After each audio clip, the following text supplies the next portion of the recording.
Comisiynwyd y darn gan gwmni ballet Mark Morris yn San Francisco yn 2008 ac mae 3 symudiad i'r darn ac yn y symudiad cyntaf mae John Adams yn cyfaddef iddo fe gymryd rhythm o sgerzo nawfed symffoni Beethoven a'i ddefnyddio. Ac mae'r symudiad cyntaf fel brwydyr rhwng amser cyfansawdd a'r amser cyffredin. Ac mae cyfle i bob offeryn fod yn eitha virtuosic ac yn unawdwyr.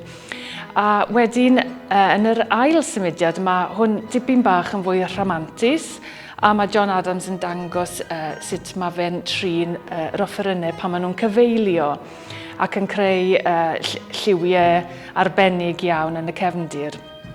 A'r trydydd symudiad, falle fy hoff ddarni, gorymdaeth gyflym, gyffroes ac mae'n llawn rhythmau trawsacennol a hefyd mae llawer o ffanfferau yn enwedig yn yr offerynnau pres a mae hwn yn rhoi rhyw fath o arddull eithaf arwrol i'r cymeriad. Ond wrth i'r symudiad fynd yn ei flaen, mae'r egni yn graddol ddiflannu ac erbyn y diwedd mae'r darn yn gorffen yn eitha tawel.